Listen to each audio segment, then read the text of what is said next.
Hey folks, there's still time to win an advanced copy of the new WTF book, Waiting for the Punch, Words to Live By from the WTF podcast. Goodreads is giving away 100 advanced copies, so enter to win yours by going to WTFpod.com and clicking on the book link at the top of the page, or click on the cover of the book anywhere on the site.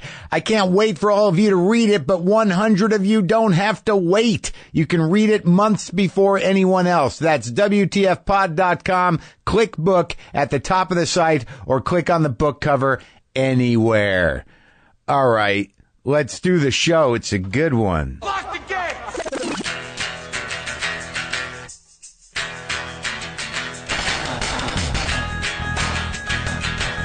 All right, let's do this. How are you, what the fuckers, what the fuck buddies, what the fucking ears, what the fuck publicans, what the fuckocrats, what the fuck nicks, what's happening? Keep in mind that I believe that he's guilty of all of it. That's it. That's the message. That's the message. How are you? Is everything all right? Are you all right? Am I all right? That's the big question. That's the big question. Am I okay? I think that coffee is turning on me. It's one of those things when you do something compulsively and you rely on it, and it's one of the things you look forward to probably more than you should. Just thinking about that first cigarette and that first cup of coffee in the morning used to make everything all right. Now it's the coffee and the lozenge, but I think everything's starting to turn on me. I think that my machinery has had enough.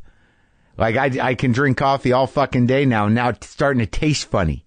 You know, when you're addicted to something and then it starts to taste shitty, that like your body's sort of like, no. I think we've had enough, but coffee, I can't.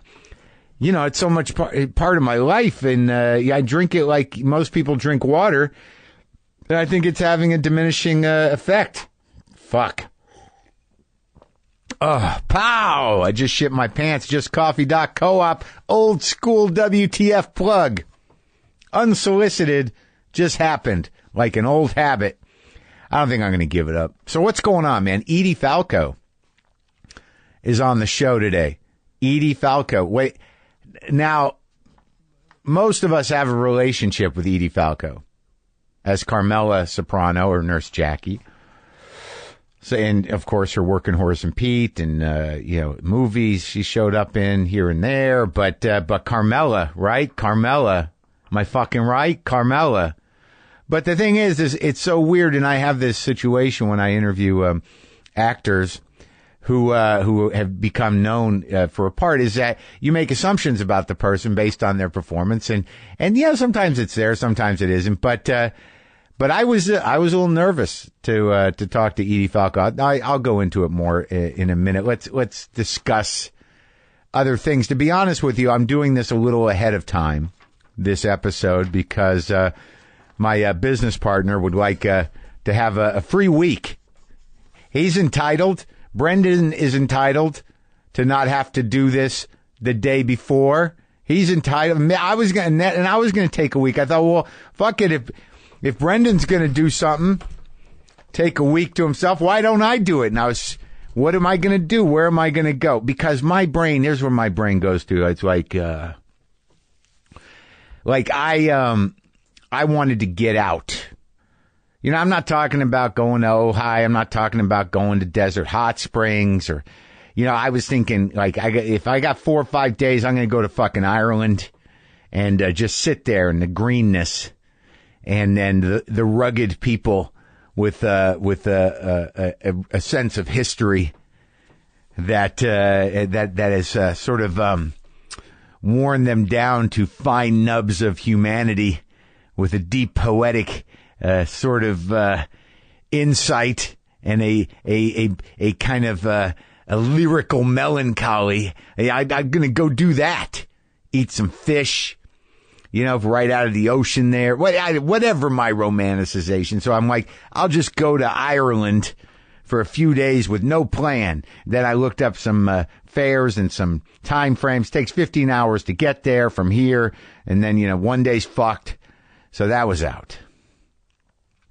Then I started thinking Vancouver, like Vancouver's 3 hours away. That seemed more rational. That seemed more practical. I really wanted to get out of this country for a minute just to have a reprieve from the intensity of garbage that is happening here on a cultural and political level. And for me, I don't know about for you, it works. If I just, hand someone my passport and they stamp it and I go right away, I'm like, all right, that's behind me for now.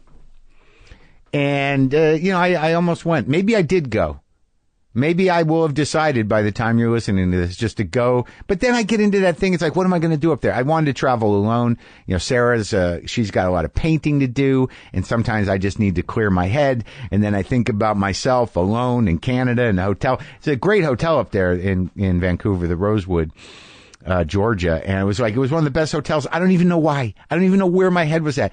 Double pane glass, completely quiet, beautifully climate controlled, nice mattress. So am I going to be one of those guys that just, spends a little money and just goes and sits in a hotel and eats room service for 3 days and then comes back? And then I thought, well, maybe I'll go to Granville Island. I'll walk around a little bit. I'll look at the water. I'll see the nice people, the nice sort of like relatively stress-free, diverse palette of culture up there. I've grown everything that I used to think was boring about Canada. To me, it's just like, that sounds relaxing. I remember going up there just like, what the fuck is going on here? This is a city, right? Why is that guy just sitting outside at 10:30 at night? What is that dude just doing, like casually riding his bike? It's midnight. What the fuck is happening here? Man, this is sort of weird and a little bit boring. Now in my mind, it's like, sounds great. Sounds relaxing. So I might be in Vancouver when you hear this. I don't know, because the other side of it is, it's like, I get up there, what am I going to take a walk? I'm going to sit, and I'm going to sit in the hotel room, I'm going to watch TV. I know like 2 people up there. I'm not going to work. How many days of that do I need? What's going to happen? This is how I fuck myself out of all good times. All right, maybe I'll just take a ride into the desert and hike in a Joshua Tree in the 110-degree heat, almost die from heat stroke and exhaustion, and feel cleansed. See, that's the thing, man. Sometimes I like the heat because having a propensity towards altered states, even if you're exhausted, you're like, hey, man, this feels pretty good. I think I'm about to pass out. That's exactly where I want to be.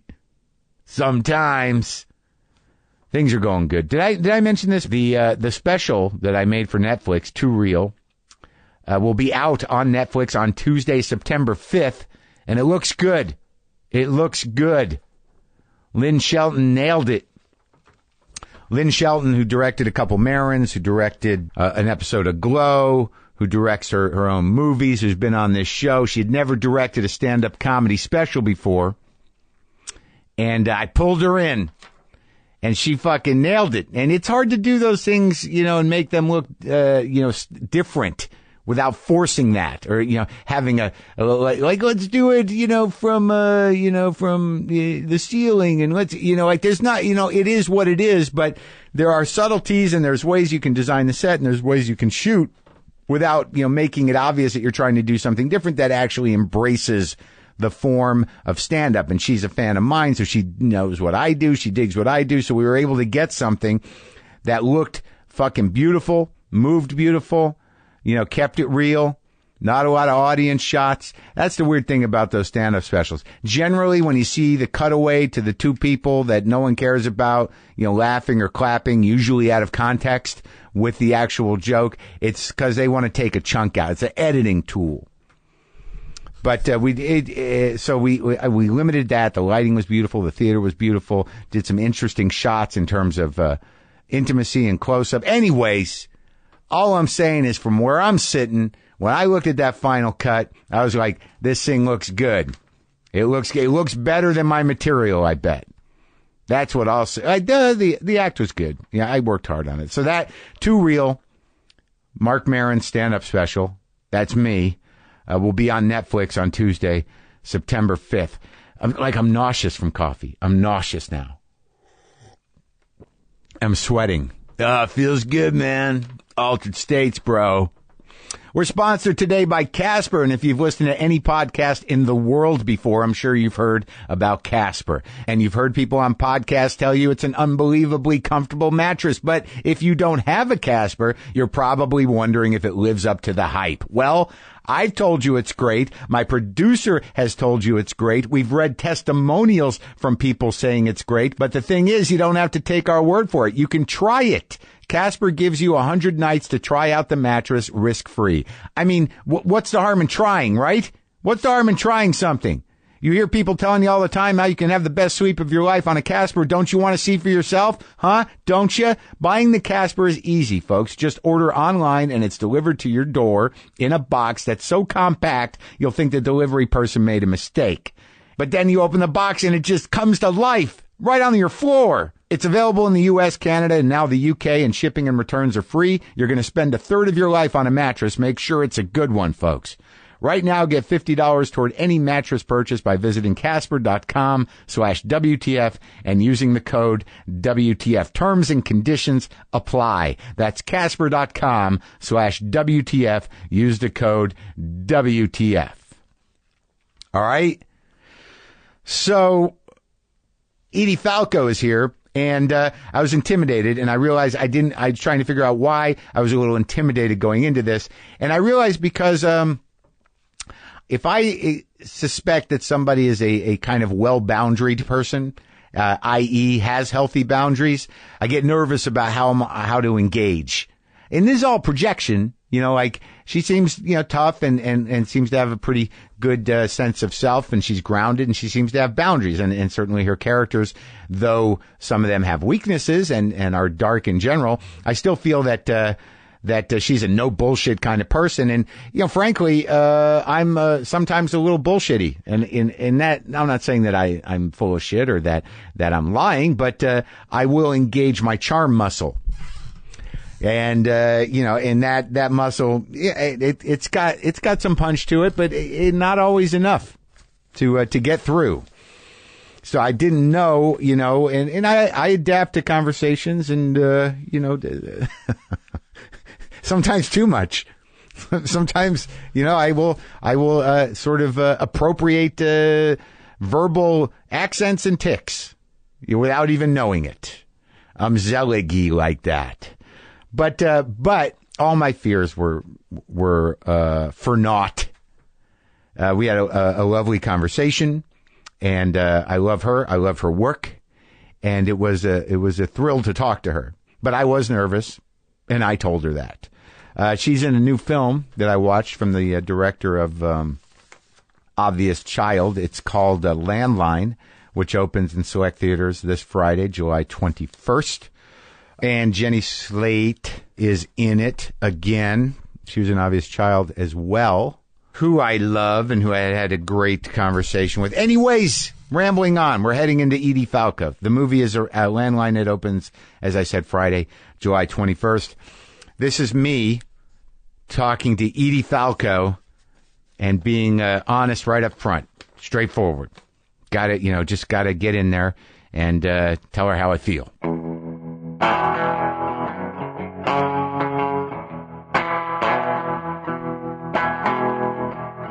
This is exciting. Thank you. It is exciting. It is. I like that you don't have any real idea who I am. That made me happy. No, I mean, I know that you that Louis did a podcast with you that was much talked about. Oh yeah, Louis and I go way back. Is that right? Yes, We've had our moments in that podcast. We patched up, and now occasionally I hear from him. And really? Yes. Did something controversial happen with me and him? Yeah. Well, we were very good friends years ago, and then his success somehow threatened me. I understand. Totally get it. How brave of you to say so. Well, that's sort of what the conversation was about. Like I copped to it, and great. He took me to task about it, and then we decided we would try to make it work. Go beyond it. To be friends again. Amazing. He came here. He talked about Horace and Pete very specifically. For like an hour. Oh, wow. Yeah. He told me about casting you. Okay. What was it about Horace and Pete that made you say, like, oh, hell yeah? Louis, you know. He's a smart guy. Yeah. He's, people I respect him. Right. Although I didn't know entirely all that much about him. Yeah, I certainly knew who he was, but, But you hadn't seen necessarily no, his I hadn't old seen his show. stand-up stuff. I hadn't seen his old show. You didn't know his tone? No, not you at didn't all. know the depth of the darkness of Louis? No, but that speaks my language. He came up to me, I think it was at the Emmys, and he said, "Hi, I've written this part for you in my thing." And I said, "Yes." And he said, "So I'll send you this." I said, "No, yes, I'm in. I'm in." And that's how it started. And what was your experience on that thing? Because it's a weird thing. It's a weird thing. It was even better than I had imagined. Because I had to kind of be awake. You get to a certain point in this business where everything is a little bit predictable. Right. The way things go, the way things are written, the way a set feels. Yeah. Louis had this idea of doing this thing that no one had ever done. I think the first day on set, he said, "I have no idea if we'll be able to do this idea I have." Yeah.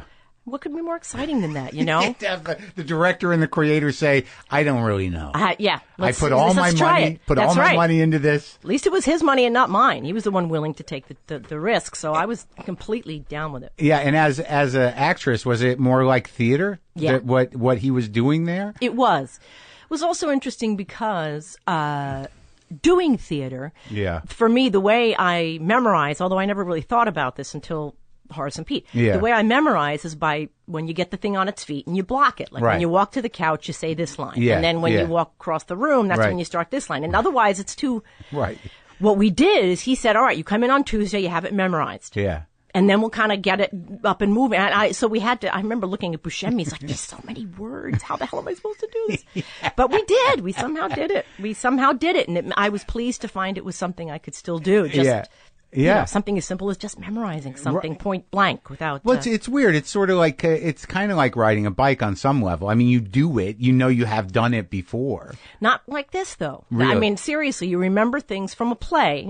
Pretty much many theater actors I've spoken to. Yeah. In a play, you remember it in chunks, according to having had it up on its feet. You're with the script in your hand for a very long time. Right, and then you're like, I walk over, I say that to that guy. That's right. I say this out there. But and in anything other than that, film or television, for the most part, I would sit in the makeup chair at Nurse Jackie and say, "All right, what are we doing today?" I could look at the script and, it's a page, it's half a page. That's right. It's like when I first realized that, it was such a relief.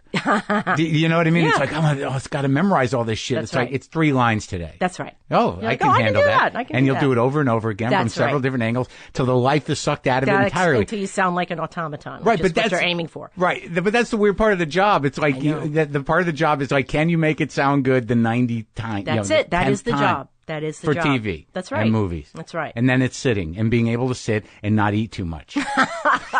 Or smoke too much, as it was back in the day. Oh, yeah. Just so you're wheezing when you get behind. Yeah.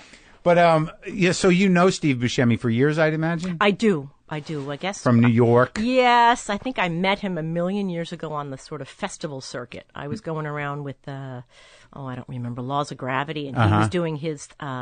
Trees Lounge, was it maybe? Yeah, that was similar to Horace and Pete in a way. Was it? Well, I mean, it was dark and weird. Okay. Not uplifting in any way. All right. You didn't walk out of the movie, like... Happy to be alive? Yeah, this is great. Mm-hmm. You might walk out of the movie with, that is kind of what it's like. But I would expect no less. Yeah, but he's an interesting actor.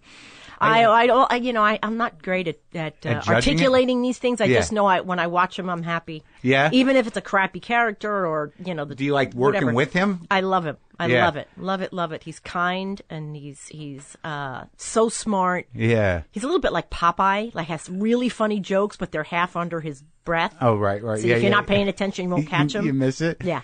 But where were you born? Where'd you grow up? Grew up on Long Island. I was born in Brooklyn and grew up on Long Island. Like on what part of Long Island? The Jewish part or the other part? No, I'm not Jewish. I'm Italian and Swedish. Yeah.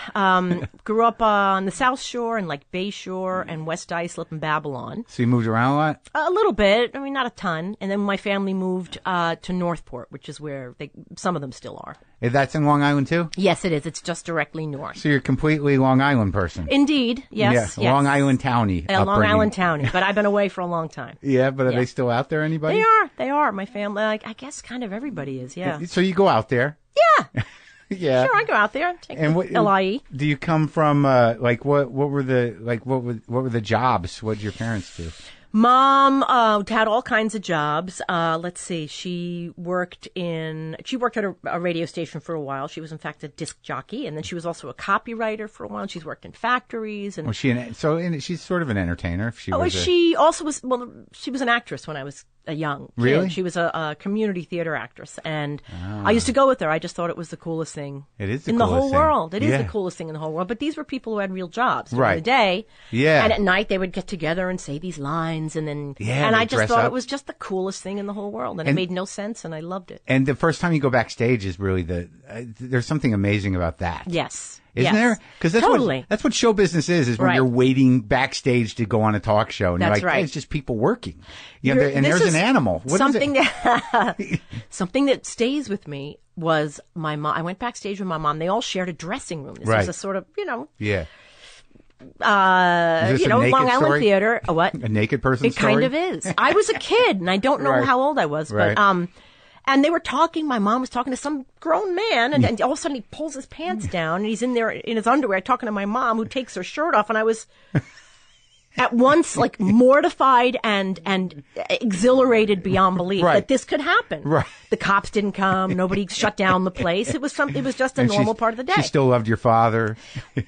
Anyway, so that happened, and it was one of the many magnificent things about being there with my mom. Oh, it's great! Yeah. And when did you start doing it? Well, they would occasionally throw me into some of these community theater plays, and then I went to college, and I sort of thought I'd be a shrink. Oh, really? And that was what at the time was most interesting to me. I'm not sure it's not still what's most interesting to me, but one of the teachers in high school said, aren't you in the plays and stuff at school? Why don't you become an actress? And I thought it was such a strange thing to say. I mean, I thought you become an actress if you're famous or something, if you're from a famous family. You thought, you didn't know the path to it. Yeah, so it just seemed preposterous in a way. It does, right? But I knew that I'd get to do plays at college, and so that's kind of how that whole thing started. Was your dad in show business? Dad was a drummer. For real? For in like the Catskill thing. No kidding. Yeah. Like he was in a showroom band in the Yes, Catskills? but I mean 4 guys, I think, or something like that. That's how he supported himself as a kid. Yeah. So he was like in a drummer and a singer. Yeah, Frankie Falco and his orchestra was called. And they used to play up in the Catskills. Up in the Catskills when he was a kid. That's how he supported himself. But he went to the High School of Music and Art. Yeah. And he wasn't sure what path he would follow, but I think he saw the drummers being they seemed a bit more devoted to their craft than he thought he might be. Right. So he ended up becoming an artist and doing so he went for commercial art. Oh, more security. Like I'm going to be a painter. Exactly. What is the two. Yeah. Well, was also a painter and a sculptor. Yeah. Yeah. Yeah. He's not around anymore. He's not in great health. Oh, but he is still with us. Did he do work? I mean, did you see the paintings? Like, they're all around our house growing up. Oh, and they're still around my house. A lot of his work is in my house. Oh, that's sweet. Like, what kind of stuff do you do? Like, everything. I mean, he's another one. He wasn't much of a rule follower, so he has some sort of mixed media stuff. Some straight up sculpture. Yeah. Some paintings. Little crafty things. So you grew up in a creative house. Exactly. The energy of that sort of rulelessness was always around me. Yeah, and I guess that's the positive side of a boundaryless, chaotic upbringing. Yes, exactly right. Exactly right. Exactly. But something to be said for that. You find your own way because nobody's telling you that you can't do it. Well, that's true. I grew up like that too. And one of the things I was intimidated about you coming over for some reason. Oh, please. No, for having known your work, the work that I know that you've done, I'm like, oh, she's got such good boundaries. It's going to be difficult. I've been called a lot of things in my day, but difficult isn't one of them. No, but I mean, I just thought, I know what you mean. Because you seem tough. Wow. Are you? I love that. No, I'm not. I mean, in some ways I am. I got my badass side for sure, but when it comes to this stuff, not really. No. I wish I was tougher. Really? Sometimes, yeah. Do you have siblings? Yes, I do. Let's see. I have an older brother, a younger brother, and sister. And they do regular jobs? Yeah. Well, no. You know what? My sister is in the art department of TVs and really? stuff. Yeah. Oh, so she She makes actually things? worked on Trees Lounge. Oh, she I think did? that was her very first job, maybe in the art She department. does set deck or something like Well, that? she does more like, they have to do a scene in a living room. So she'll go and figure out the dimensions on AutoCAD or whatever. Sure. Sure. Yeah. She does a lot of computer stuff and a lot of measuring stuff and a lot of design Creates stuff. the room on the computer so they can build it. Yeah. Yes. Exactly. Oh, that's good. That's totally. important. I mean, she was also trained partially as an architect, so Oh, wow. she's Those are the people with the real jobs in show business. That's right. The people who have to be sort of smart. Yeah, the people where you walk into the place, you're like, holy shit, this How looks did this great. happen? Yeah, right. I could live here easily. So where did you study? Where did you go to college? What was I that? went to SUNY Purchase. Oh, yeah? Yeah, it was about 45 minutes outside of Manhattan. It's up north, like ish. Yeah, in Westchester. It's nice there, right? It's like isn't it pretty? Well, yeah, it was built as a prison, so Oh. the actual place itself is less than stunning and inviting. It's brown bricks, but I was ecstatically happy during that time. Just Many of my undergrad? friends, undergrad, many of Yeah. my friends I have now were people I met then. You were in the performing arts program as an undergrad. Yes, So you in just the acting department. You yes. ditched psychology. Kind of. I Like- mean, they're pretty closely related in some ways, but yes, I ditched psychology. And what so you just did. What did you learn there as an undergrad? Did you do graduate work? I didn't do graduate work. You just did the undergrad. So was it a good program? It had great facilities. It had very great teachers. Yeah. What I did over my time at, Yeah. at acting schools, I lost a great deal of confidence that I went in there with Yeah. because I wasn't able to really verbalize what the hell I was doing. Right. And a lot of the students at the school were. They Yeah. would say, well, we would learn all these techniques. And when I first needed to access the information of the number of the address, I put my eyes to the upper right because that's where your eyes go when you're thinking about, or Yeah, whatever the it was. right And I was one, like, yeah. What? What's happening? I just felt like I'm the worst actor in the world because I didn't know what I was doing. I couldn't tell anybody what I was doing. I was very insecure But you were doing it. but I didn't know. I just felt like I was doing it badly. Yeah, but that's a good question because I've begun to talk since I've been doing a little acting. I've begun to talk to actors about it. Yeah. About specifically, what they take and what they don't from what they learn. Yeah. So, like in your recollection of these other people that had these bizarre or different elements of craft or whatever, what do you remember that you still have with you when you enter a set? Or Well, it's actually a beautiful kind of I wish I could think of words. It's one of the most awful you things. can do it, I have so much compassion for myself. right? From my journey over the years with this. Yeah. Because what I've come to realize is that I do know what I'm doing. I know it in a part of myself that Yeah. is wordless. Right. And that's okay with me now when it wasn't back then. Well, that's a self-acceptance thing. That's right. Yeah. But I didn't have that then. I went through a lot of shenanigans between whenever that was, 1980. In college, in undergrad. Yes. To now, to realize I do know what I'm doing. I do know what I'm doing. And I have no desire any longer to be able to put a pin in it and exactly explain it to anyone, including myself. No, I think that's important. I just had a conversation with my brother about it. Like, at some point, you have to accept yourself for all of it. Yes. And then say, like, well, that might not get fixed, but I'm okay with That's it. exactly right. I also happen to believe, by the way, Yeah. that the sooner you're able to say, I'm all right with it, it starts to unravel a little bit on its own. But it starts with... Oh, you mean like fixing it? Yes. Like it starts yes. to fix if itself. it's exactly right. You just leave it Self-parenting, alone, and whatever. if it's gonna untangle, or if it's meant to, it will. But you got to walk away from it. Right, gotta you say, can't sit there, like, you can't be in this perpetual state of, like, I gotta work on this. something. Yes. And suddenly you turn around and you realize, holy crap! Look at this thing now that I'm able to do, or this sense of calm that comes over me now when it never used to in this certain circumstance. Well, or whatever. I think that comes naturally from experience, but not only experience, but doing something successfully. Yeah, that's it. Unfortunately, like, if things aren't working out for you, it's a harder. Oh, yes. A little harder to accept yourself if no one else is accepting you. And I want to send that out to the airwaves. Yeah, you can only accept yourself if you're accepted by everyone else Yeah, first. that's a greeting. It's a card. Yes, yeah. Hallmark. Yeah. So how were there other people in your undergrad that went on to be successful actors and actresses?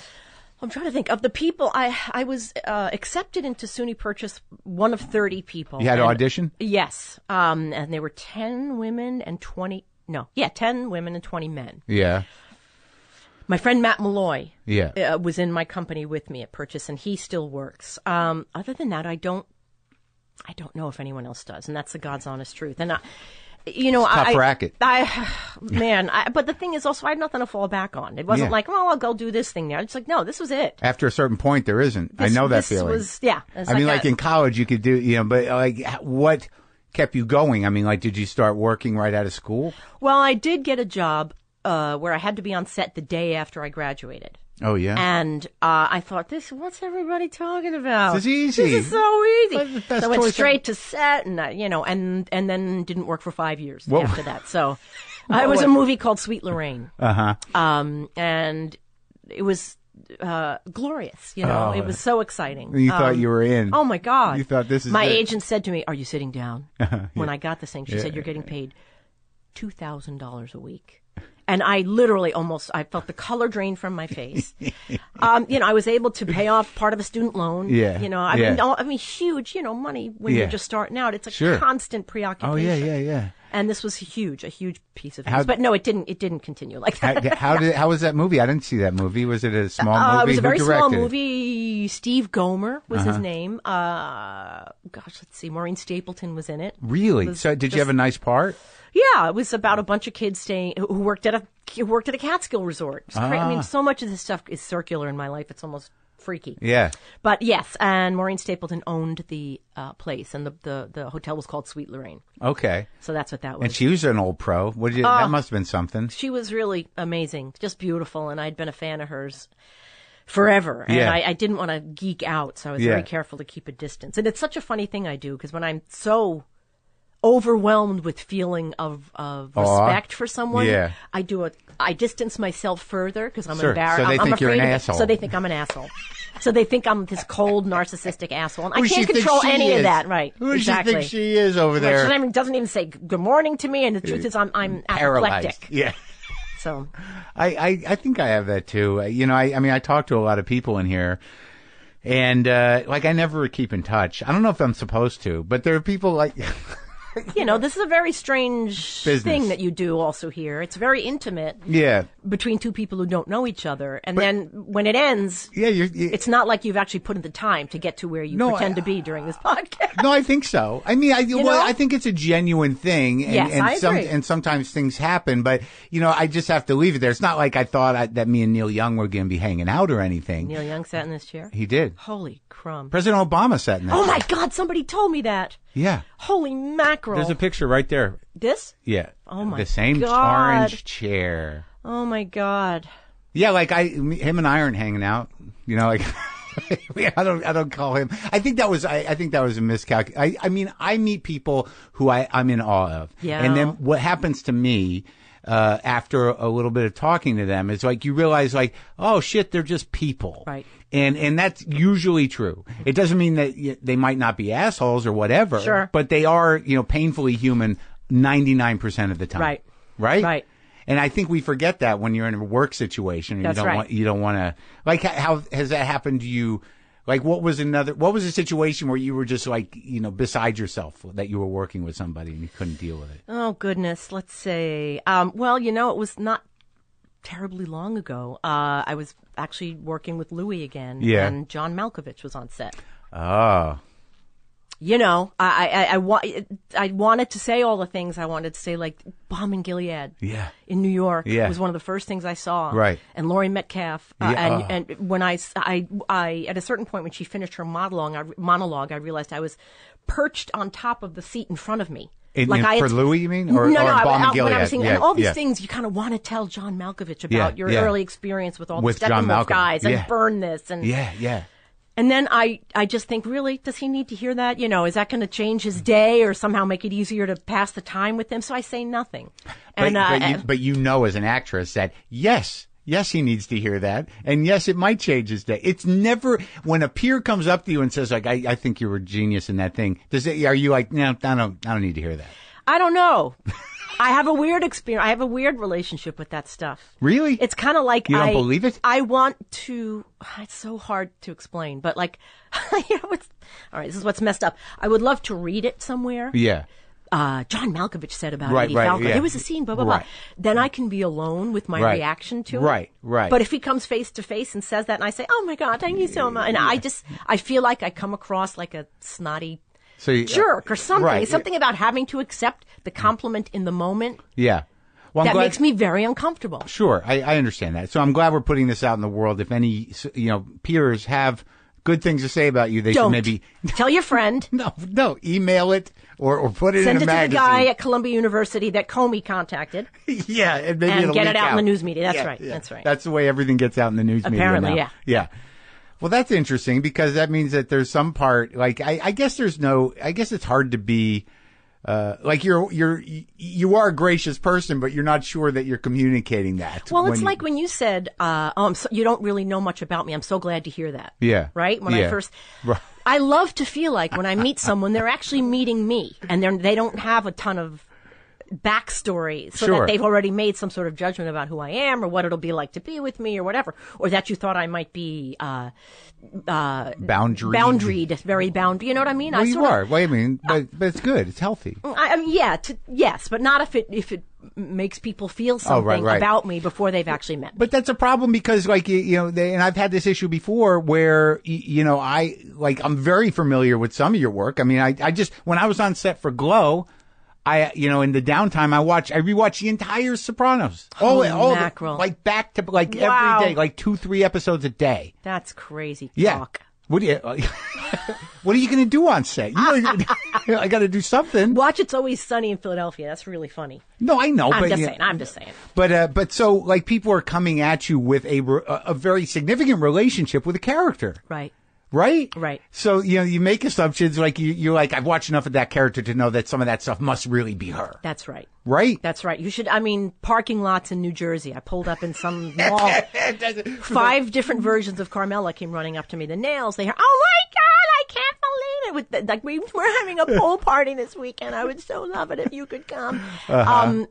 And realizing and one woman said, I recognize you with your disguise. Because I had jeans and a t-shirt on. Yeah. And realized how completely bored they would be with the person that I actually am. So, you know what I mean? It's just a funny place. It's a funny position to be in. Thank God, on some level. On some level, I suppose, yeah. No, but that's funny because that's going to happen for the rest of your life.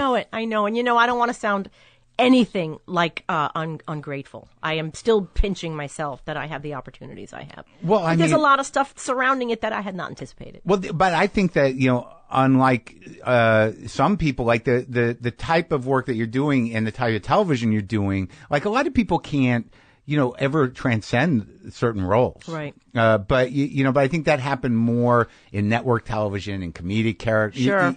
Sure. I mean, but even James, rest his soul, had, I saw him on stage in Gods of Carnage. Right. Right. And, I had to, of course, you had to sit there and go like, it's not Tony. It's not Tony. It's not Tony. And it was a totally different role. Yes. Yes. He also has a physical being that's hard to escape from. You know what I mean? Yeah. I had all the hair, the nail, the jewelry, the costumes were so much a part of who this woman was. It was easier for me to escape and harder for him. Yeah, I got to watch that last one that was released posthumously with Julia Louis-Dreyfus. Enough said. Yeah. I've talked about that a million times, that how grateful I was that at least once people got to see him for the very regular guy that he was. And that was the closest I had ever seen him portray to his real self. It's a great movie, and he's so good in it. Yeah. It was so sad. Yeah. Yeah. Yes. But so so you didn't work for 5 years after the first Sweet Lorraine. Sweet Lorraine? Yeah. So what'd you do? Just freak out? Yeah. Honestly, I really did. Were you auditioning and No, I mean, I had an agent. Oh, I could sit here and tell you all these stories, but I waitressed. I was in New York. In the city? Where were you living? I've been living in the West Village for about 600 years at this point. I moved in 80. Same place you live in? No. I've, each job I got a bigger house. Yeah. But they're all within like a 3-block radius of each other. But no, So you live kind of by Louis?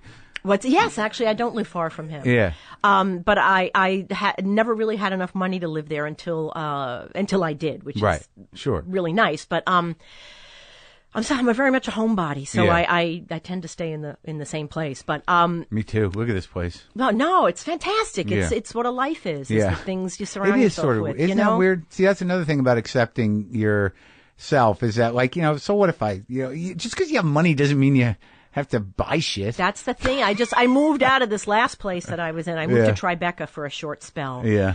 And the place was just friggin' huge. And I just, at a certain point, I thought, what am I doing? Yeah. Just because I can't afford this? Is this really where I want to live? And the answer was no. Was it like a loft? It was a loft, like a two-story loft. And it was just me and my 2 kids living in this place. Yeah. And like my bedroom was upstairs and their bedroom was about 6 miles away. It was like down the stairs and way down the hallway. And I thought, what am I doing? That was it? That was it. So I moved. To a cozy place. To a much cozier place in the West Village. So for 5 years, you waitress, you did odd jobs, you did what? You did. It was probably longer than 5 years. But yes, I waitressed. I waitressed and waitressed and waitressed. But were you doing theater? Like I would do off anything. The grid theater? That's right. I would do anything I could get my hands on. You know, Backstage magazine, Show Business magazine. So you just go to things. cold call. Go to cold calls. And I got to the point where I started to look at them as opportunities just to perform. You know, try out a new monologue, right. you know. Were you taking classes? At one point I took a class, but I really just wanted to work. You know, I had taken 4 years of conservatory classes and undergrad, and I didn't want to. I kind of wanted to just do stuff at that point. So it ended up being like classes, all these sort of very off the radar things. But that's good because you know you get into a situation with that where. It was sort of self-preserving in a way that because there are people that go to classes forever. That's what they do. I know. And you get really good at, well, that was the same thing as in college. Yeah. You know, I didn't want to be able to identify all the different things I did to make a moment feel real. I just wanted to do it. I just wanted to keep doing it. And ultimately a director just expects you to do it. They're not going to, you know. They're not interested in deconstruct your process. Your eyes to the upper right to access a number. However you got to do it. Whatever tricks you got to play on yourself. That's exactly it. To get to where you need to be. And they're all unspoken. Like none of them have language. They're just very quiet little private insanities. Some people have real, like, you know, some people I've talked to, you know, do have some kind of, you know, consistent way of doing things in their head. Right. You know what I mean? Like, right. Like if you're going to, like I talked to somebody, I think it was Paul Dano. He's like, he did some animal work for his last. You can laugh out loud. I'm not laughing. What are you talking about? I think that's amazing. I have nothing but respect for people who work in different ways. It's not my thing. Like one of the things I loved about Jim Gandolfini, we never sat down and talked about these people. You know, we didn't. There was none of this. There was no. And I don't mean to. I know how I come across sounding, and I'm aware of that, and I'm a little self-conscious all of a sudden. But I think it goes back to my college stuff. That Jim and I didn't know. I remember when we were picked up for the second season of Sopranos, he said, well, we're picked up. I don't know what the hell we did, but apparently we got to do it again. And I thought, that's the man I want to work with. Yeah. We don't know. I didn't know. We didn't know. Do people really have those conversations? I mean, of course, those backs, like, do you want to talk about their backstory? And how many times people have said that to me? And I don't want to sound disrespectful for people who work that way, but I think I would be less inclined to be so snotty about it if I was able to say, no, actually I don't want to talk about their backstory, but I'm still not there. The character I played, they gave me this whole backstory and I'm like, well, that's nice, but can I just see the script? That's kind of, well, that's how I do it too. Because, like, ultimately, and this is the one thing that, out of all the things, like, I think, and I think what we're saying here is that, you know, some people have it and some people don't. And, you know, you can, like, acting, there is a lot of there's a natural element to it. Right. Either you have the thing or you don't. That's right. You can be on camera, you can be in a play, you can talk to a person and not know it's, you you don't pay attention to the shit. Right. You're not self-conscious. That's right. In that moment, and you're not, why is there a guy with a camera 2 feet away from me? You don't think about it. That's right. That's a gift. That's right. And for some people, they're actually more conscious and more aware in those moments than they are in their real life. Right. Yeah. Right. And that's, and there isn't, and that's right. And they don't know how they get there. Yeah. Yeah. Why they're one of the few people who can get there. I mean, there are some people who have had tremendous success in this industry. Yeah. Very famous, very rich, well-known people who you can tell all they want is to be taken seriously as an actor. Right. And they work and they try and then you see their performances and it makes me feel great compassion for them because as far as I'm concerned, they don't got it. And it breaks my heart because they really want it and it's one of the few things you can't pay for.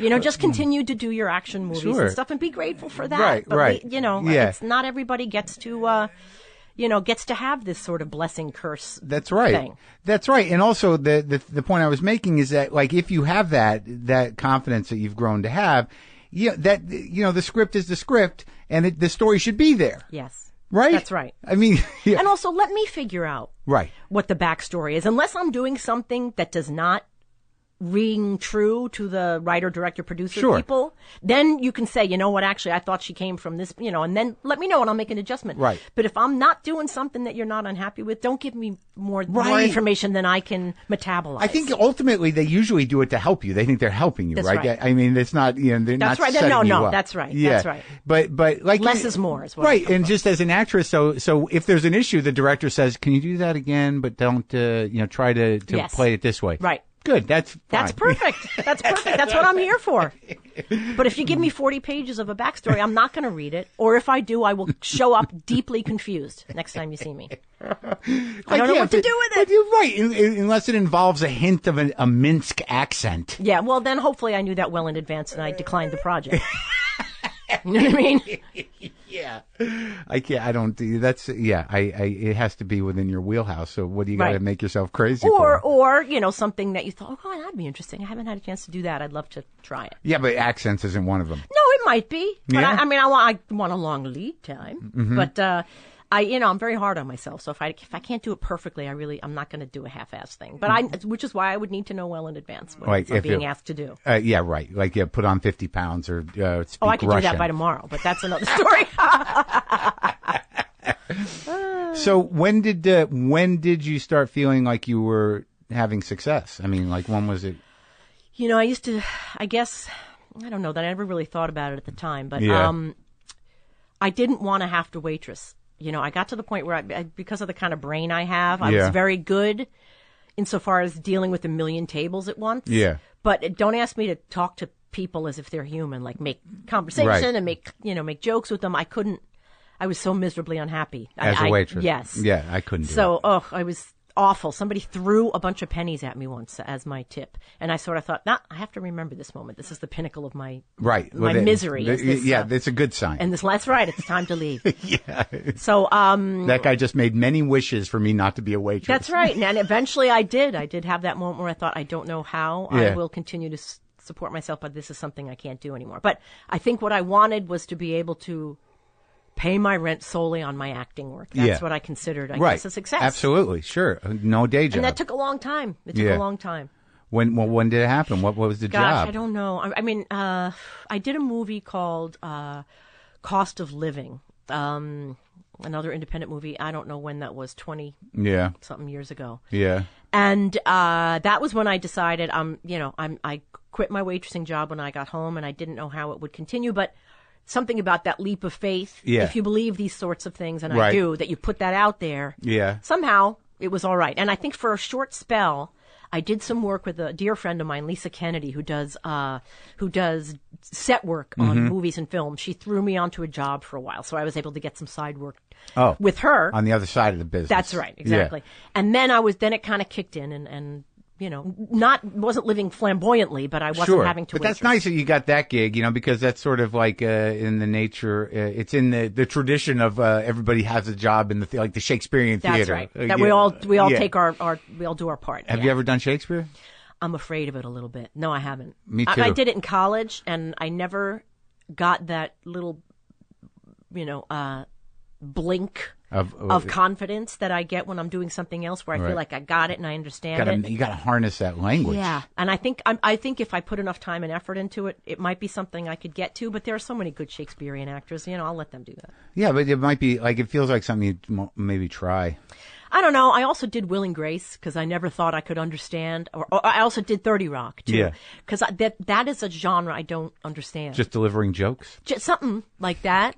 How like The patter. Yes, but I had to make an entrance, and Sean Hayes' character saw me and went like ah, Yeah. and then ducked under the table. Right, and you're and like- I thought, now did I see him do that? And is that an unusual thing? Do I respond? And I realized I am out of my comfort zone here.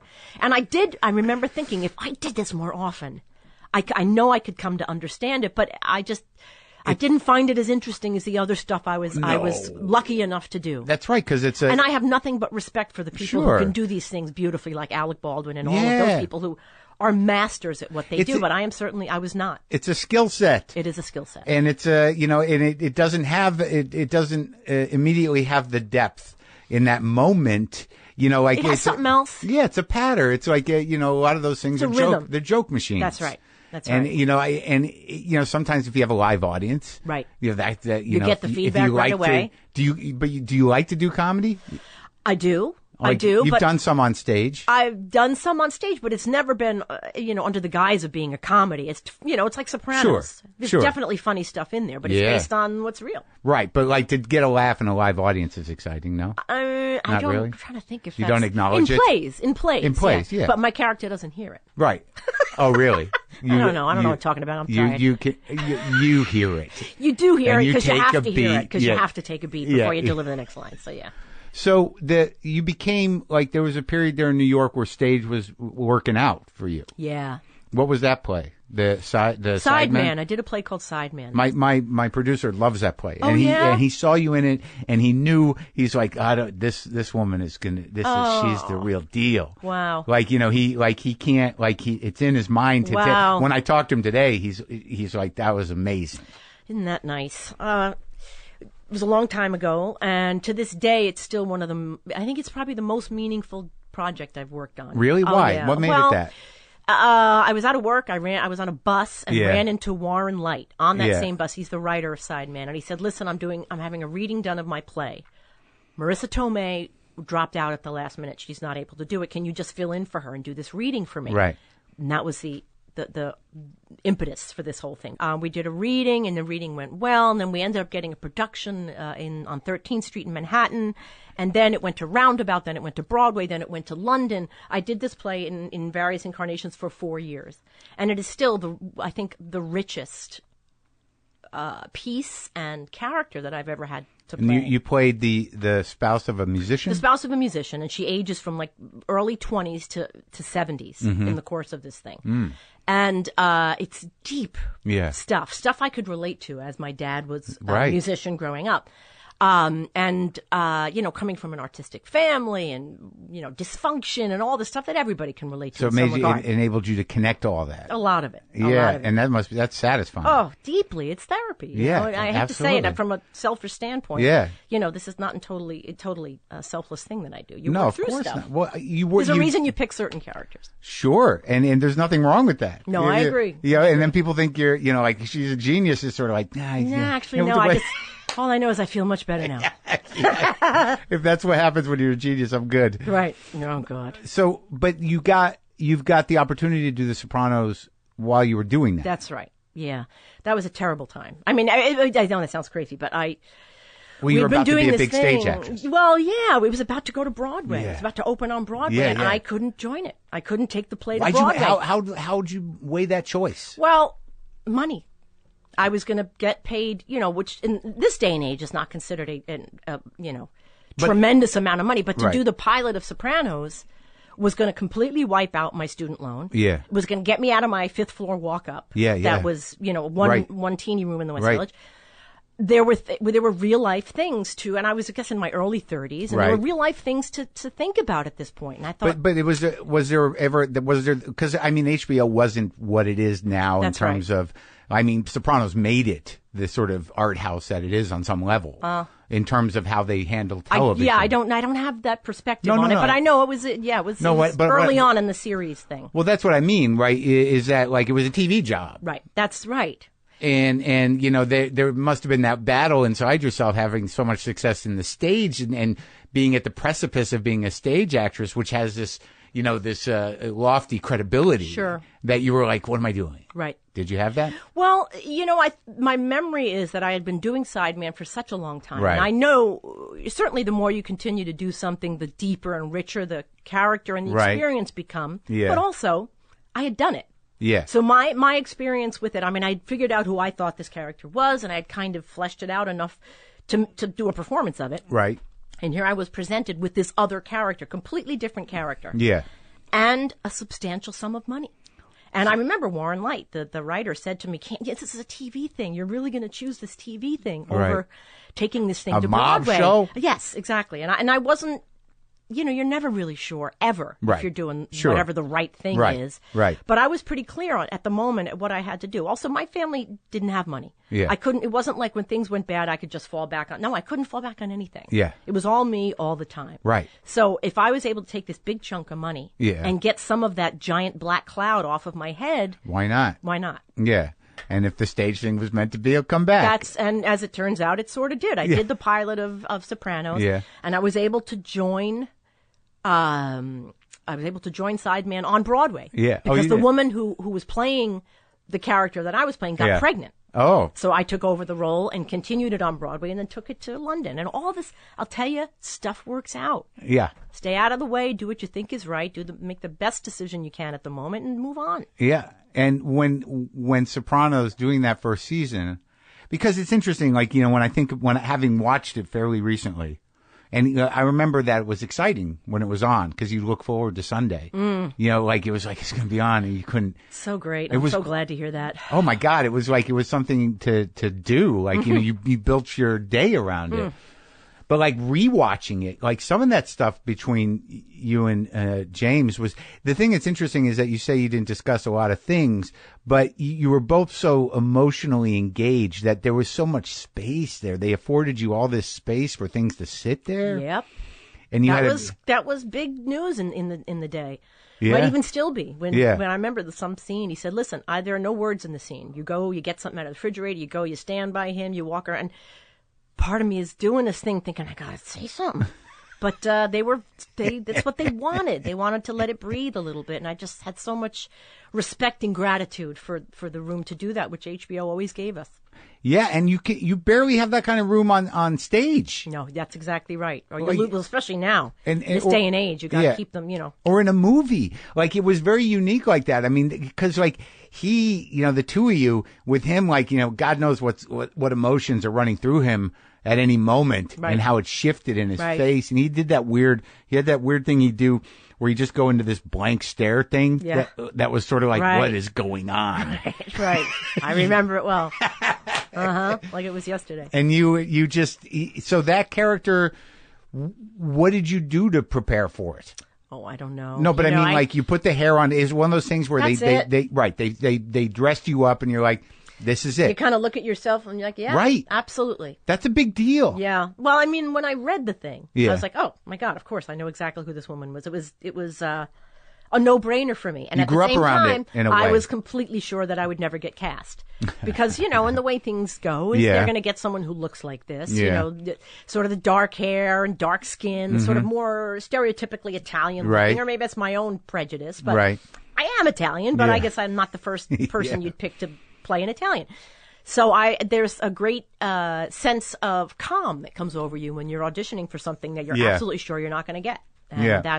that's how I went into that, Like you have nothing to lose. You have nothing to lose. Yeah. And I was doing Oz at the time, too, so I had a little bit of dough coming in. I had a little bit of a steady-ish And gig. HBO knew you. They knew who I was, yeah. Boy, those two environments, one like very Yeah. literally menacing, and the other one menacing on different levels. That's right. That's Right. right. A lot of darkness back in those days. Yeah. Yeah.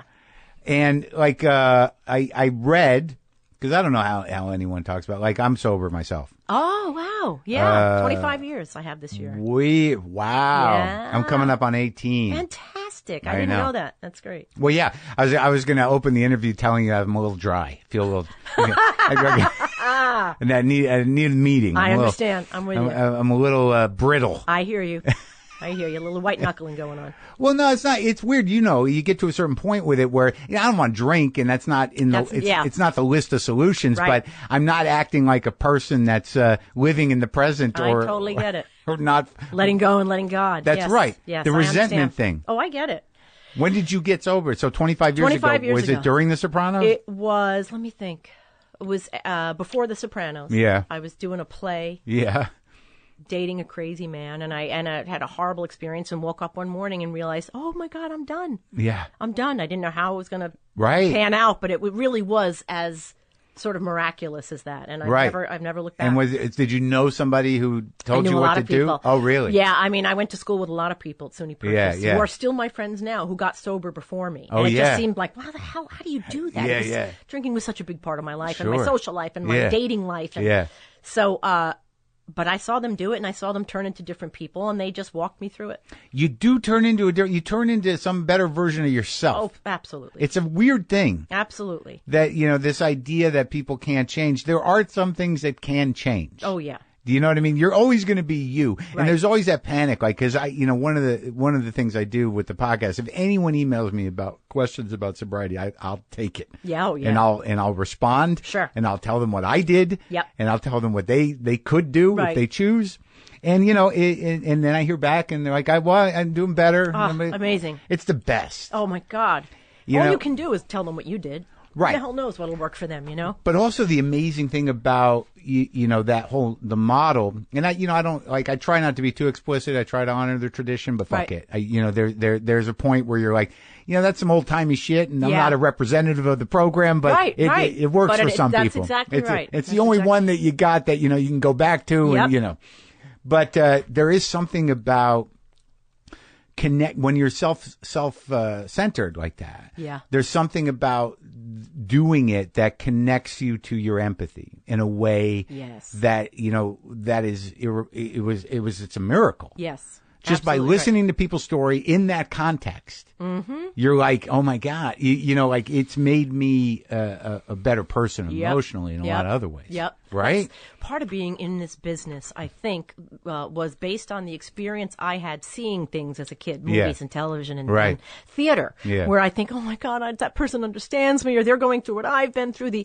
I think what saves us every time is realizing we are not alone. There's very little we can experience that someone else somewhere has not experienced. That's totally true. And then you're sitting in an AA meeting. That's what you have right there all around you. Yeah. People sitting with you saying, I used to drink to cover this shit up. Yeah. But now I'm just going to talk about it. Right. And what they did while they were drinking, that can vary. And sure. There's some of those moments how where bad you're it went before they could get out, for sure. But usually you don't judge it other than like, ooh, I'm glad I didn't. I had a lot of that. Like, man, I never got there. Yeah. Woo! Yeah. Thank God. Yeah. I don't need to do that Gratitude. research. Yeah.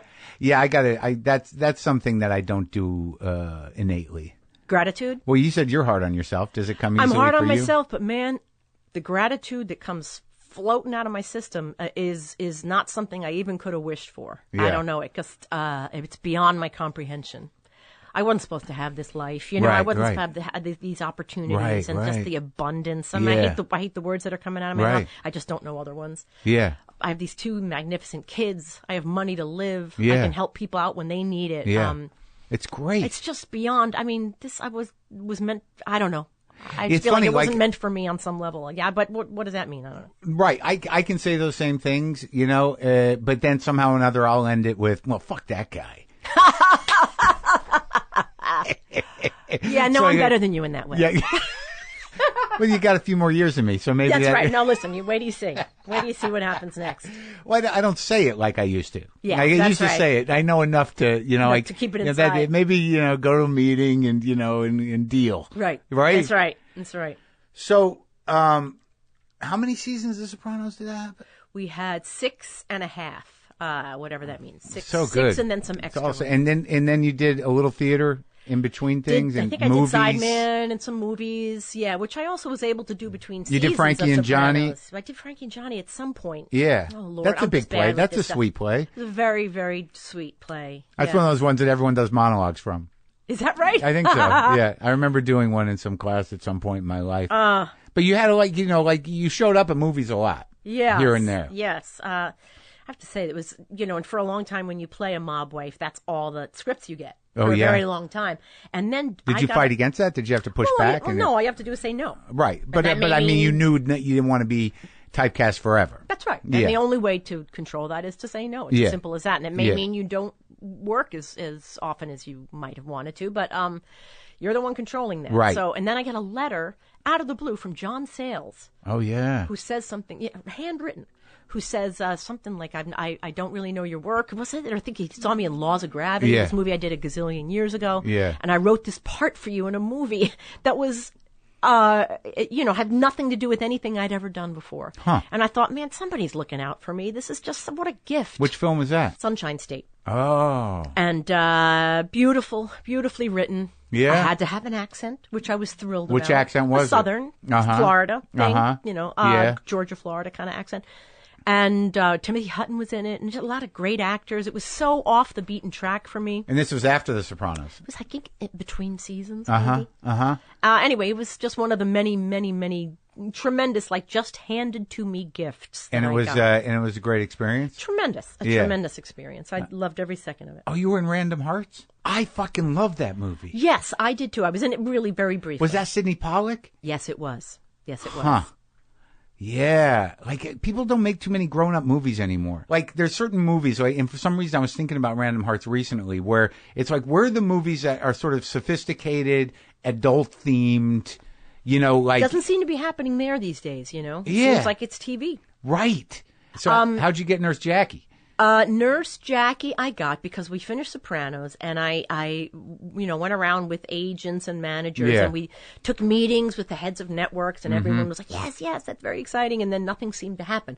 At some point, I got a script called Nurse Mona. Yeah. And it was, my friend Matt Malloy, who I mentioned earlier, is an actor, a dear friend of mine, and he lives in Venice. And he sent me a script. He said, listen, this was written by my next door neighbor. And I was like, oh, please, Matt, don't do this to me. Evan Dunsky. And he said, but really, I think this is good. You should read it. Yeah. And that was Nurse Mona. And I totally responded to this character. She was very, very dark. Yeah. Very different from what it ended up being.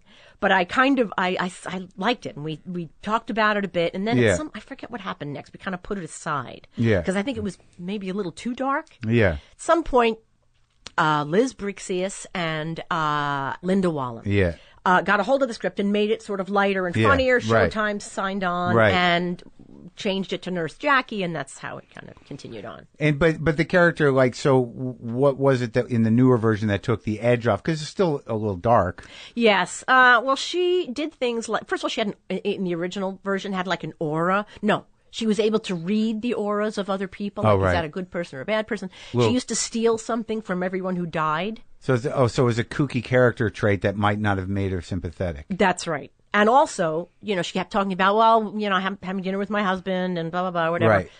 And then it's, I think the last scene in the pilot is you see her and she's eating a meal and talking, but I think the camera pulls back and there's nobody there. Oh. So she has this sort of fantasy boyfriend, husband. But anyway, it was very scary and weird and dark. Right. But I kind of love that. Sure. But also I thought that people said, are they going to want to hang with this woman every week? I just don't know. Well, that's an interesting question about like what drives you in that way, because, there are points in The Sopranos where that character is very aware, of her struggle to not be aware of the depth of the horrible world she is in. Sure. Right. So, how do you continue on that line where you're obviously not thinking like, well, people got to like this character, but the character's challenging in the sense that she's in this darkness. Right. She's not just, she's part of it. Right. Yet that's her life. Right. So in Nurse Jackie too, that like, there's a sort of the connection. I'm just wondering, the darkness thing is that like, some people are fucked up. Yeah. And yet they still, that doesn't mean they're all fucked up. That's right. They're not monsters. Or even if they are monsters, maybe they are redeemable. Right. Right. I think you need to find the thing that they wake up for in the morning. You know what I mean? Like Carmela loved her family. Yeah. She was all about her family. It was legitimate love. Her version of love was the husband and the kids. Yeah. And the rest of the stuff, her place in society, what her husband does for a living, you find compartments to put them in to make it okay. Yeah. You know what I mean? Yeah. And everybody same thing does. I think that's the extent to which you have, how many compartments you have is about how screwed up you are. Sure. But the fact is, everyone does that, but not everyone's like, running a concentration camp. That's exactly right.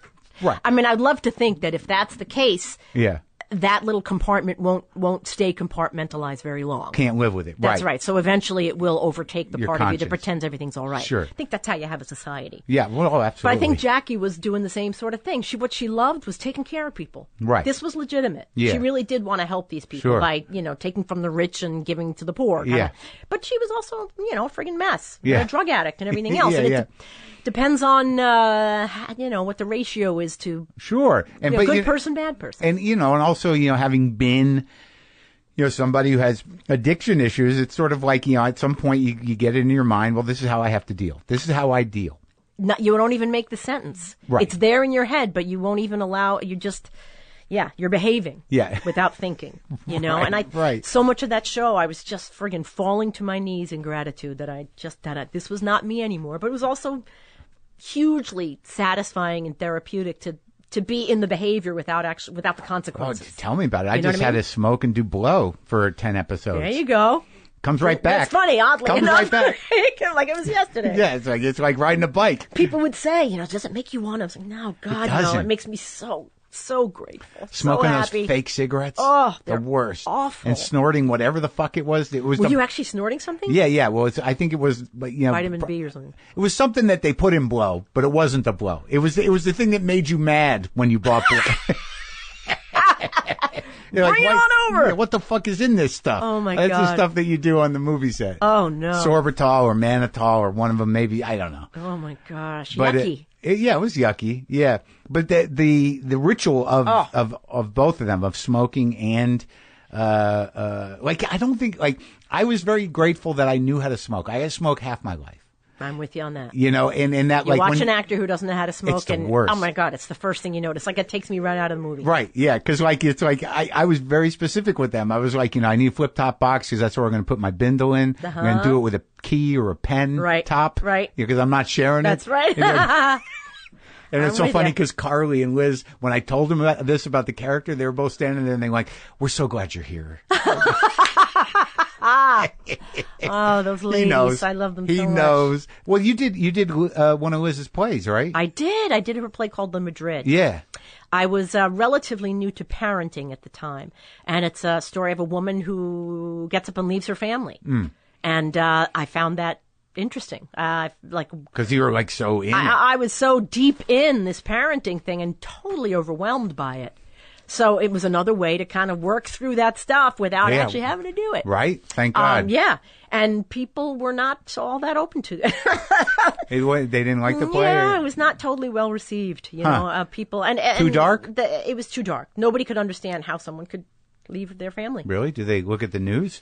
Do they look at life? Or they weren't willing to see it on stage. I don't know, whatever and it it's was. funny. Well, theater audience, the New York theater audience is a difficult thing. Especially with a new play. That's why you don't see so many of them. Well, yeah, and it's interesting now because I've talked to Annie Baker, I've talked to Stephen Karam, these newer playwrights, yes. and sort of and I've done what I can to get this generation to the theater. But really, when you go to the theater in New York, you're like, oh my God, how old are these people? Yeah, it's not that it's bad, but it is the theater audience. Yeah, and it should exactly be right. more important and relevant to people. It was like Nathan Lane said about Manhattan Theater Club, Sleeps 400. The hearing aids going off and, oh my God, I got to use the bathroom. In the middle, I swear to God, in the middle of a scene. You just get used to it. But, something's got to shift there. If there are to be new voices, there's got to be a place where Well, they you can work be with the heard. 52nd Street. 52nd Street Project. I mean, that seems to be very proactive along those lines. Can you explain to me what that is? That's more about helping grow a sense of self in some of these inner city kids who may not find that at home or in a school environment.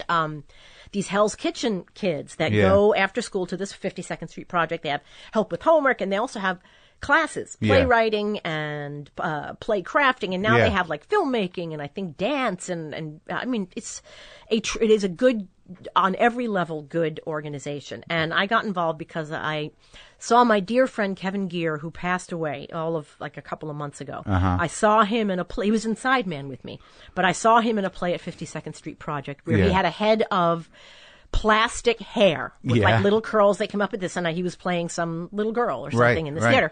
I myself have played broccoli. I played a deer a couple of times. These are flowers, characters. These are plays that the kids write. The kids write them, and adults perform them. And you are not allowed to fix the grammar. You're not allowed to make the sentences make sense so that you can say them. But these are big actors that do this. These are grown-up actors and little kids writing them. Kids who aren't writers. And you play them straight. You play them straight. Never have I seen funnier or more engaging or more honest theater in the city, anywhere. Again, my producer and my business partner, he went, he's gone, and he loves it. Oh, He's a big theater nerd. He not only that, you see these little kids who are, Yeah. They didn't grow up in these, theater families, and there they are sitting on a little, foam core desk watching their play come to life with, Frances McDormand and Billy Crudup and you see their faces like, it's just so beautiful. It's such a beautiful, life-affirming organization. That's so unbelievable. Thrilled to be involved in any way. Yeah, and you make time for it. Oh, yes. I mean, they make time for me as far as I'm concerned. And it must be just so interesting to see which kids are utilizing fantasy and which are actually trying to fix their home environment. There's a lot of heavy stuff. There's guns. There's drug abuse. That these kids are not trying to make deep plays. They're writing what they know. How old are they? I'm going to make this up, like 10 to 13 or something. Wow. Or 9 to something like that. And these are like, how long are the plays usually? They're short. They're like 10, 12-minute plays, and in an evening you'll see 10 of them or something like that. And then after, do you talk to the kids or do you For sure. Yeah? Well, beforehand, you sit down and the kids will interview you. I remember I sat down for the most recent one I did. He said, okay, are you gay? And I was like, no. So, do you like to sing? Yes. I mean, it goes like that. So they end up basing a play. Oh, so you get hooked up with them before they actually write the play. Then they go off to this weekend where everyone goes away to some sort of house, some home that someone has donated for a weekend, writes these plays with these grown-up playwriting helper people. Wow. Come back and give them to you, and you're like, holy crap, I'm playing a broccoli. It's fantastic. That's a first. It's fantastic. Yeah. How old are your kids? 12 and 9. Wow. So they're coming into it. They're people. Yeah. Yeah, they're people now. Shocking. Did you are they interested in the arts? Not really. I think my daughter wouldn't mind being a pop star, but she's 12. She's 9. Oh, okay. You have a daughter and a son? Yes, and my son is 12. Anderson. Yeah. But yeah, so Macy, I think, would like to sing in front of an auditorium full of people, but I don't know how that will pan out. Yeah, and you love being a mother? I love it. Yeah. I love it. I am. It's the hardest thing I've ever done in my life, bar nothing, and the most satisfying. It's like everybody says. I had not anticipated how deep it would be. And how did you get into it? Well. Yeah. No, I had a number of relationships in a row. Yeah. Where it got to the point of marriage and kids, and so the idea. I never thought I'd be a parent. Right. Came from a crazy family and a broken family and all that. It was never really all that interesting to me. And in these relationships, we started to talk about having kids. Yeah. And the idea kind of germinated. In me. Right. The relationship didn't pan out, and then I got involved with someone else. It was marriage and kids and things. Yeah. And then we split up, and I thought the kid thing didn't go away. Huh. So it was, I was as surprised as anybody else. I thought, holy shit, it's time to be a mom. Right. But I was single. Yeah. So I started paperwork for adoption. And that was, 13 years ago. Wow. Took about a year for them to hand me my son, my brand new son. Yeah. And then 3 years after that, they handed me my brand new daughter. And that has been my life ever since. That's beautiful. It's tremendous. And you don't have to deal with relationship stress on top of it. How people keep a relationship going and parenting, I don't know. They're both so challenging, and I'm not a good multitasker. It's so funny that, like, you say that because, like, I'm one of those people, like, I don't have kids. I've been married twice, and I come from chaos and boundaryless, selfish parents and whatever, and they didn't divorce till I was in my 30s, but like, I never think about it. Yeah. Like, and I've been with women who was like, let's have a kid. And I'm like, yeah. But there's part of me that thinks, well, there's nothing wrong with that. Right. But, you do have to deal with that life, but like, I don't think I was cut out for it. I never, like, when I was a kid, I never thought like, I want a family. I just thought like, I'd like to feel good about myself. Yes. Yes. Totally. I mean, it's also hard if you grew up in a family where perhaps you weren't, you weren't grown the way a lot of kids are, and you weren't necessarily given everything you need when you needed it, and so you grow up feeling all the time, is my experience. Yeah. Like, but what about me? I need to get another massage. I got to get a juice. I need a something to fix it. I got to, so who am I to take on someone else who needs stuff all the time, And I don't know, after 4 million years of therapy and, many years of sobriety, I felt like, I think I'm all right. That's great. I'm all right. I think I can. And you could do it. And you could I don't do it perfectly. God knows what the messes I've made. Yeah. But you found a situation where, you took it on yourself and you made it happen. I did make it happen, and 12 years have gone by, and I have these people who are growing into people right before my eyes. It's amazing. It's absolutely amazing. And in this movie, you play like a mother with like difficult kids. The one that I just watched. Landline? Yeah. Yes. Difficult. Well, grown-ups at this point too. They're, right, but like that age, that must another cautionary tale. I imagine dealing with the younger. Terrifying. What's that woman's name? Abby Quinn, the actress. Abby Quinn. She plays, what is she, like 14, 15? She's a little older than that. I think she was like 17 or 18. Oh, okay. But that, like, on some level as a parent, you're like, God forbid. Oof. But it might happen. You know what? I can't even talk about it. I'm pretty sane about most things, but all that stuff, I know.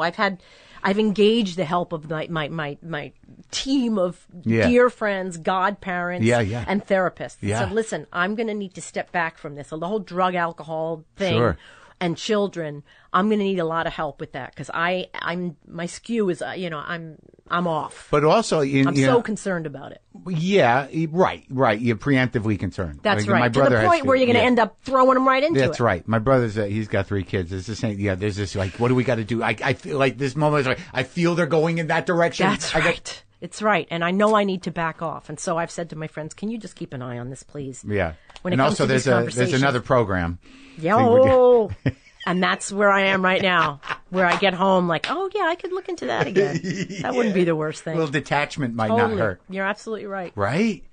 But the movie, I thought that was great. Jenny's great. And you get to, so great. And you get to work with John Turturro. Who I've known socially for many years, and we'd never gotten to work together before. So that was a big treat. Because he seems like a similar actor than you. I think so too. Yeah. Although he's also got a director's eye, which I definitely don't have. So he was always like, "How much of me are you getting? And are you going to do this shot too?" And I just can't do that. Like obviously I'm not like a real actor in this sense, but like there's some people on like people on set are like, "Is this my shot?" Like I don't even know when it's my fucking shot. I don't know what same here. I don't know where the cameras are half the time, and I prefer that. Like they just know, like that's your camera, and they're working it, and I'm like, do I need to know? Yeah. Is that but part that brings of this me job? back to the college thing. If you don't know it and you're doing a good job, then you don't need to know it. Okay, let them do it. Right. But then you watch someone like Louis, who writes, directs, and stars in all these things. Where he's like this thing I just finished, where he's, he does a scene and he's, and I'm talking and he's talking. Yes. Yeah. You think? I think it is. And he'll do some, and he'll finish the scene and he'll go, cut. All right. So you know what we need to do? And he can completely come out of it. Yeah. That is something I can't do. That quick jumping back and forth. Sure. From outside it took him a to while. Inside. It took him a while. Yeah. Sure. He's definitely like evolved as an actor, and he's evolved as a director and as a comic. I think he always wanted to be a director. His short films, I don't know how far back he went with looking at his. No. Like, he used to do these short movies that were really bizarre. Then he did, like, 2 features, like, when we were kids almost. When he was in his 20s. Oh, my gosh. He did Caesar Salad was his first feature, and it's, like, insane. I'm laughing already. It's insane. Really? And then he did another feature in black and white about a photographer, ostensibly about a photographer that got very weird. But he did shoot features. I didn't know when that. he was a kid. So he's been really. doing this a long time. Yeah. Well, it's like people have said, I'm sure they've said it to you too. Like, so how do you want to direct? You want to write? Like, I don't. I get anxiety. That's it. I can barely do the one thing I want to do. That's right. Yeah. And fortunate for people like us, like where it's immediate, where you're in it and you're doing it. And like the idea of planning, and you talk to people that make movies, it's like, well, it took 5 years. I'm like, 5 years? 5 years? What the fuck? I can't get a tattoo. I can't make a decision that's going to last that exactly. far into the future. Yeah, I dread next week. Yes. Like, I'm like, I got to do that thing. Yeah, I'm with you. It doesn't require anything. I think you also work with my friend Lynn Shelton on a movie. Oh, yes. I didn't know you knew Lynn. Yeah, I love Lynn. Boy, she's just great, too. Oh, she's best. I've had such good luck with these people. But she directed my comedy special just a month ago, and she directed some Glow. She did an episode of Glow and 2 episodes of my show. I've had her in here. Oh, my gosh, I didn't know that. I didn't know all those things. I had not heard of her before I worked with her, and then I thought, I don't know how I didn't know. She's a real actor's director. Yeah, totally. You can tell that she has done it. Yeah, and she's got she feels the thing. Yeah. Like when she's watching it, she's like, God, did you get there? Did you think? Right. And she was also not afraid to say when she didn't know. She was like, oh, gosh, let me think about that. I'm not well, why don't we try it that way? I mean, you really got the idea that she was also okay with coming up with it as we moved along, as we moved through it. I'm excited. What'd that movie end up being called? Long Shot. I think it's called Long Shot. Yeah. And I so loved it. Like, you saw the cut? I have seen a very early cut of it. You like it? Well, I need to see it like 50 more times before Sure. I get it, before I'm able to not actually see myself. Right. in it. Takes that many times? I don't know. And Like often I don't ever get to that version of it. So, it's a lot of me, and one of the things I don't often care about how I look. It's not what I am in this for. Right. And especially if I think I want to look like a regular person. So, Right. Anyway, so then there I was looking like a regular person, and it was hard. It's hard to watch. But anyway, Jay Duplass is in it, and he's just such a lovely, also another sort of non-actor actor. Right. I think he's getting good, though. So good. Yeah. So, I just had such a glorious time working on that thing. Oh, wait, real quick. I watched a comedian on the plane. Oh, yes. So you got to work. Who says no to working with Robert De Niro? I know. You know, it's hard for me as a comedian to watch it, but like, I thought there was some good stuff in it. And like, what was it? Was that Jessica exciting? Kirson. Oh, yeah, she's crazy. Holy mackerel. What a powerhouse. I think that was one of my favorite parts of the movie, was her Watching 3 her- seconds of her doing act. doing that thing Holy that she crap, does. she's funny as hell. Yeah. She's I knew a funny as lot of hell. the people in there, and I bet you did. I know Jeff, all but those stand-up but guys. having those scenes with Robert, like, I think, like, it's a very weird thing. I talked to Anne Hathaway about this. Like, I think that the work he's doing now, when he puts his mind to it, and it's not so menacing as it used to be, it's some of the best shit he's ever done. Right. Like, I've watched The Intern like 4 times. I got to see that again. I've had some people tell me, actually, it's really quite a lovely movie. Well, for him, like, to like, you now, like, that he doesn't have to be this thing. Right. Like, he's got his chops, and he's like doing things. That's right. Like, even in that movie, it must have been kind of fun to do it with him. Well, going back to an earlier question, I could say nothing to him. I stood next to the man for hours and hours. I said not a word. I mean, there's also this piece with Mr. De Niro that he reminds me so much of my dad. Oh, really? You know, Yeah. a very close bond that I just had an ease around him that was not earned. Yeah. So I didn't feel the need to talk the whole time. But Right. what the hell do you say to Robert De Niro that's not, Yeah. There was no chit chat. no chit chat? And and you wonder, like, for a man who's done as much as he's done, why does he need to do these movies? But someone said that he really just loves being on a set. Yeah. And I can relate. Yeah. Right. Just like being around the whole, Me too. just the this person does this thing, and you learn more about, like, you hit your mark, and then if they cover you this way, then just I would never go to the trailer. I would sit on set all the. here. I love it. I just love it. You know who said that? Like, who directed A Few Good Men? Rob Reiner, I think. But there was these scenes where they weren't doing Nicholson's coverage, and it was a fairly taxing part. I think is in A Few Good Men in the courtroom scene. And if I'm remembering correctly, and they were doing Cruise's coverage or someone else's coverage, and Nicholson kept doing it. And full on. Wow. Yeah, and someone said to him, Jack, you don't have to do, you can just do the lines. Right. And he goes, I'd love to act. Oh, God. And there you go. Right? And that's it right there. That's it. It's certainly a pleasure talking to you. Oh, and you as well. And I appreciate it. It worked out. It worked out good. Worked out great. I don't have to go to a meeting now. I don't know if I agree with that, but that's... Well, good luck with the movie and Thank everything you so else. much.